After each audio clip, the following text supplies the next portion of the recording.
না বললি নয়ন আসবে? কই এখন পর্যন্ত নয়নকে তো দেখছি না। দেখ তো কয়টা বাজে। এখন তো প্রায় 3টা বাজে। তুই না হয় অপেক্ষা কর, আমি বাসায় যাই। কে বাসাত কি তোর কোনো কাজ আছে? না, তেমন কোনো কাজ অবশ্য নেই, তবে ভীষণ ক্ষুধা পেয়েছে। তোর তো সবসময় শুধু খিদেই লাগে। আসলে হয়েছে কি জানিস, আমার একটু রুচি বেশি, তাই ঘন ঘন খেতে ইচ্ছা করে, বুঝলি? পায়েল, ওই দেখ নয়ন আসতেছে। হাই নয়ন, কেমন আছিস? তোকে তো আজ বেশ স্মার্ট লাগছে রে। আমি ভালো আছি, তোরা কেমন আছিস? তোর মতো না। কেন? তুই আমার সুন্দরী বান্ধবীটাকে নিয়ে মজা করছিস, আর আমার তো এখনো কোনো সঙ্গীই জুটলো না। আরে তুই ওটা নিয়ে চিন্তা করিস না, তোর সঙ্গীর একটা ব্যবস্থা করছি। হ্যাঁ, ব্যবস্থা করতে করতে শেষ পর্যন্ত বুড়ি হয়ে যাব। আরে না, বুড়ি হবি কেন? খুব শীঘ্রই তোর একটা ব্যবস্থা করছি। পরি, চলো। এই শালা, আমাকে সঙ্গে নিবি না?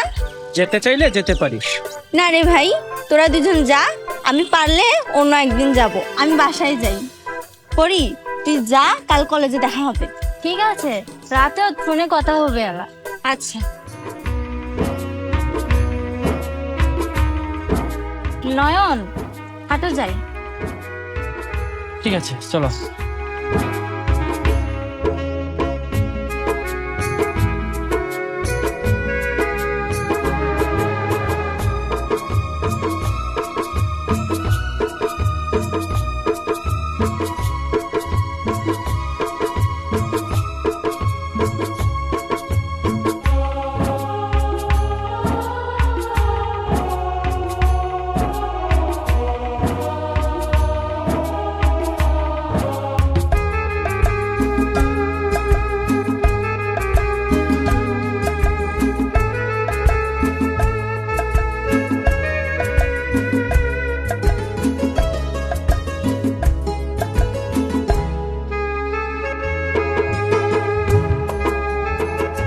পরি, তোমাকে এখানে কেন নিয়ে এসেছি জানো?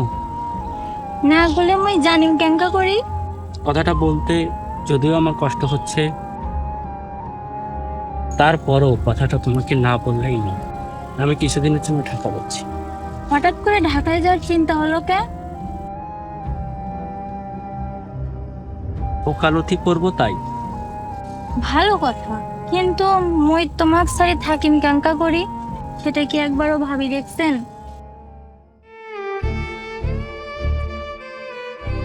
সত্যি কথা কি পড়ি, আমি নিজেও তোমাকে ছাড়া এক মুহূর্ত থাকতে পারবো না। তারপরও বাধ্য হয়ে পরিস্থিতি আমাকে মেনে নিতে।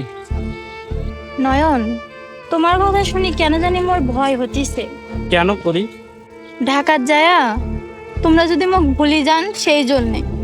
বিশ্বাস করো করি, এই আমি তোমার মাথায় হাত রেখে আল্লাহকে সাক্ষী রেখে প্রতিজ্ঞা করছি, কখনোই আমি তোমাকে ভুলে যাব না। সেই বিশ্বাস আসে দেখেই তো তোমাকে নিয়ে আমি কতই না স্বপ্ন দেখো। পরি, তুমি আমার জন্য দোয়া করো, আমি যেন তোমার স্বপ্নকে বাস্তবে রূপ দিতে পারি। এখন চলো, তোমাকে ঘাটে পৌঁছে দিয়ে আসি। ঠিক আছে, চলো।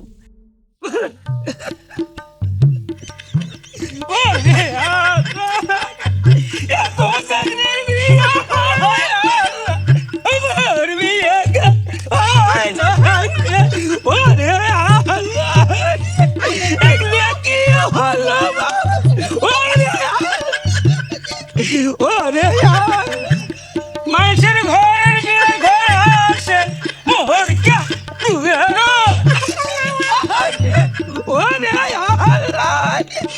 মানুষের ঘর আসে মোহর কে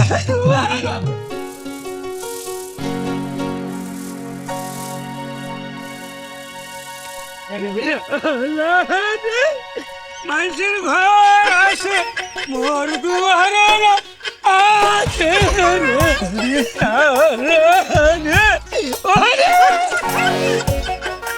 ওরে মানুষের দিয়ে ঘর আসে আল্লাহ মোর দুয়ারে আছে ওরে আল্লাহ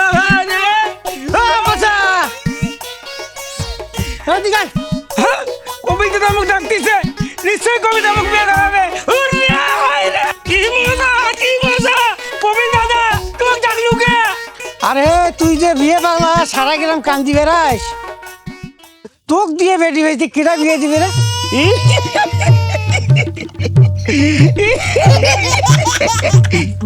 কি করলি দাদা, তুই পাগলা? হ্যাঁ? ওই ওই দাদা, মুই যদি পাগলাই হলু হয় তাহলে তোর পক্ষে আমি শক্তি করে বলু হয়। এই শালা তুই কি করলু? তুই মোর বক শখ মারছিস? হ দাদা, সিনকে দাদি লাল কাপড়া পিন দিয়ে ধরে ছাড়া হয়ে মোর দিক খেল ভেল করে যাইছিল। আর মই দাদি এই কে করে চোখ মারছ, দাদি গেলে হাসতে হাসতে ওই গেল গেল হয়ে গেল দাদা। এই শালা কোষ কি? তুই তো মোর মান সম্মান একেবারে প্লাস্টিক করে ফেলাবো। খবরদার মুখ কষিস, এই কথা জানি আর কাকু কোষ?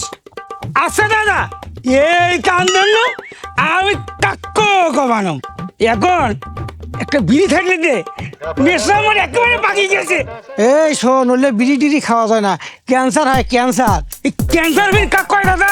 এই ক্যান্সার হলো মরণ ব্যাধি, যদি একবার কারো হয় তার বাঁচার আর কোনো উপায় নেই, বুঝলি তুই?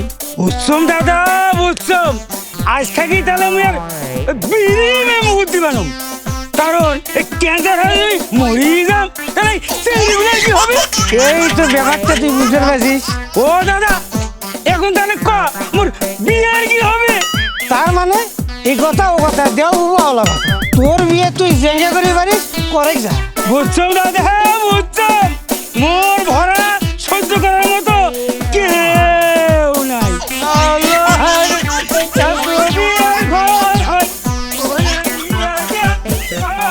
পাগল, ওর ডাক দিয়ে গেলে কামড় ফুটবে।